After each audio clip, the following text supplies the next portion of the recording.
Hello everyone, welcome to my channel. और आज था day 30 of 100 days challenge and बोल सकता हूँ आज काफ़ी अच्छा दिन गया।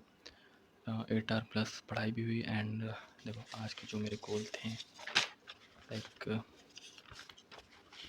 जो भी गोल थे, जैसे इंटीग्रेशन कंप्लीट करना था ये हो गया, कैपेसिटर नोट्स रिवाइज करना था ये भी हो गया, जीओसी के जो लेक्चर 12 देखने थे ये भी हो गया। ठीक है, तो ये सारा कुछ हो चुका है एंड देखो आज I am going to make a plan for remaining 80 days to get 99% right. ठीक है एंड हमारे पास बाकी है ओनली 80 डेज। ठीक है, 80 दिन का मतलब ये होता है कि आपके पास बस 60 दिन बाकी है।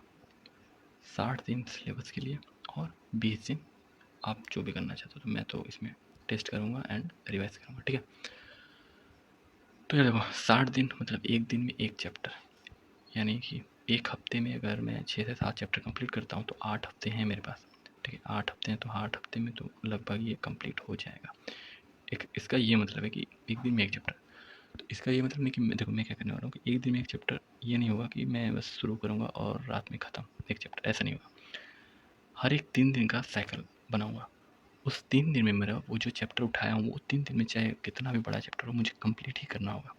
छोटा चैप्टर होगा तो मैं 2 दिन में कंप्लीट कर दूँगा और जो बड़ा होगा उसको 3 दिन से ज़्यादा टाइम नहीं देना है किसी भी चैप्टर पे। ठीक है, ये मेरा बेसिक सा प्लान होगा। नहीं, इसमें अगर 3 दिन में मैं कोई मतलब फिजिक्स का एक चैप्टर उठाया तो 3 दिन में ये कंप्लीट हो जाना चाहिए, मैथ का एंड केमिस्ट्री का। इसी तरीके से तो मेरा 3 दिन में 3 चैप्टर कंप्लीट हो जाएगा। तो मैं 60 दिन में 60 चैप्टर इस तरीके से मैं कर पाऊँगा। अब देखो यार, जो एक चैप्टर होगा अब उसको कंप्लीट कैसे करना है, ये भी तो प्लान है मेरा। देखो क्या प्लान है कि मैं सोच रहा हूँ कि मतलब वो चैप्टर एकदम बढ़िया हो जाए, उसको कैसे कर सकता हूँ मैं। तो फर्स्ट ऑफ ऑल मैं करूँगा क्या, देखो नोट्स रिवाइज या लेक्चर वन शॉट। तो पहले से जो भी चैप्टर बिल्कुल नहीं आ रहा है उसको तो पहले इग्नोर करना है। अगर बहुत ज़्यादा इंपॉर्टेंट है देन मैं वन शॉट के लेक्चर्स देख लूँगा। दूसरा, जो भी चैप्टर मेरे हो रखे हैं उनको रिवाइज करने के लिए मैं अपने नोट्स का इस्तेमाल करूँगा, उसको मैं नोट्स के थ्रू रिवाइज कर लूँगा। तो मेरा क्या हो गया, थ्योरी क्या हो गया, रिवाइज हो गया। जो क्लास के नोट्स के क्वेश्चन हो गए वो भी कर लूँगा और उसकी थ्योरी भी रिवाइज कर लूँगा। तो ये थ्योरी हो गया कंप्लीट। उसके बाद सेकेंड लेवल आता है मेरा, अब देखो प्रॉब्लम सॉल्विंग। तो मैं अगर डायरेक्ट जंप किया मैं किसी भी क्वेश्चन पे तो नहीं हो पाएगा। फिर अगर नहीं सॉल्व किया आप क्वेश्चन ज़्यादा तो you can not solve directly question ना। तो मैं पहले क्या करने वाला हूँ कि पहले मैं क्या करूँगा कि प्रॉब्लम सॉल्विंग लेक्चर। ठीक है, प्रॉब्लम सॉल्विंग लेक्चर्स पढ़े हैं, जैसे कि फिजिक्स में इडुनिटी सर के, मैथ में मैथ ऑन गो की जो एक PYQ सीरीज़ है वो, एंड केमिस्ट्री में परसेंटाइल बूस्टर PW का।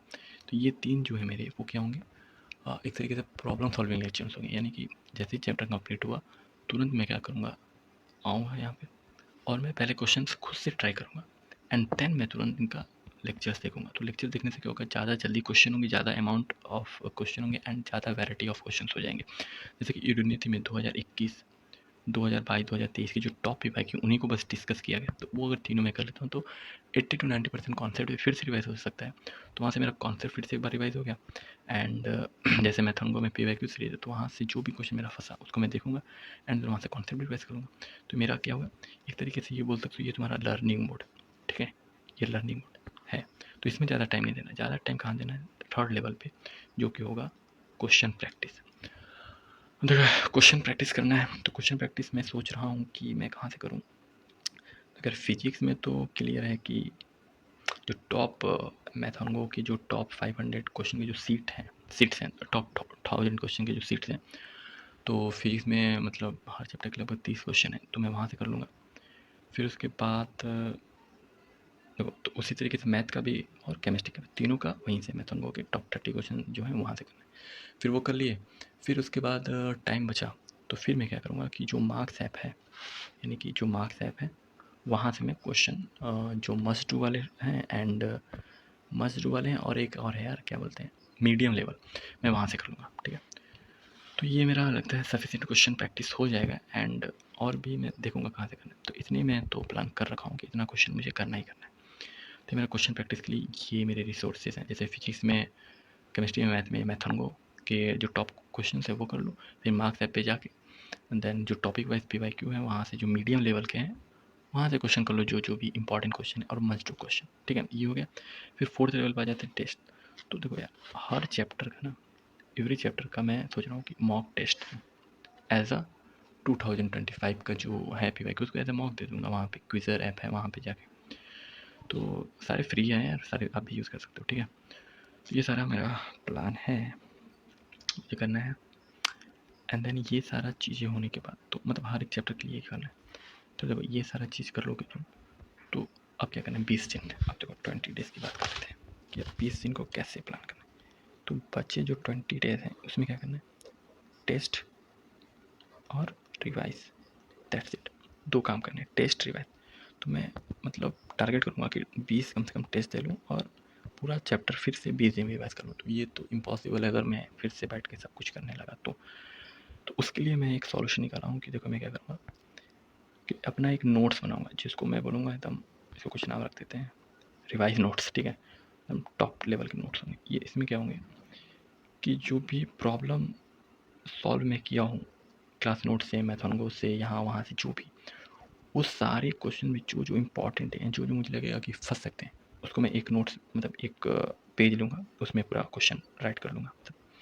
फिर उसके बाद फार्मूला सीट बनाऊँगा एक, ठीक है, उस चैप्टर, हर एक चैप्टर का फार्मूला सीट, और हर एक चैप्टर के जो इम्पॉर्टेंट पॉइंट है या इम्पॉर्टेंट कॉन्सेप्ट है जो मतलब भूल सकते हैं या जो बहुत ही ज़्यादा इंपॉर्टेंट है, जेईई मेंस में बहुत ज़्यादा है, उसको मुझे करना है। तो ये 3 चीज़ें मैं करूँगा, तो इससे क्या होगा, मेरा नोट्स भी मतलब एकदम स्पेसिफिक होगा एंड इसको रिवाइज करने में आसान होगा कि देखो फार्मूला से उठ रहा है, चैप्टर का फार्मूला याद कर लिए, फिर प्रॉब्लम सॉल्विंग करना है यहाँ से कर लिए, फिर तो इंपॉर्टेंट क्वेश्चन, इंपॉर्टेंट कॉन्सेप्ट भी रिवाइज कर लिए। तो ये तो यार मेरा प्लान हर सब्जेक्ट के लिए ऐसा ही करना है, जिससे कि मैं जो 20 दिन को मैं ज़्यादा अच्छे से यूटिलाइज़ कर पाऊँ, क्योंकि वहाँ पे ज़्यादा सिलेबस तो कर नहीं पाएंगे। तो यार यही प्लान है एंड यार मैं ट्राई करूँगा कि 80 दिन में 99 परसेंटाइल लाना इम्पॉसिबल तो नहीं है कुछ भी, तो I will try my best to get 99 percentile. मैं ये फ़र्क नहीं पड़ता कि होगा कि नहीं होगा, ये फ़र्क पड़ता है कि होगा ही होगा, ठीक है, तो होना ही है ये। तो let's am big and achieve big, ठीक है, लेट्स गो।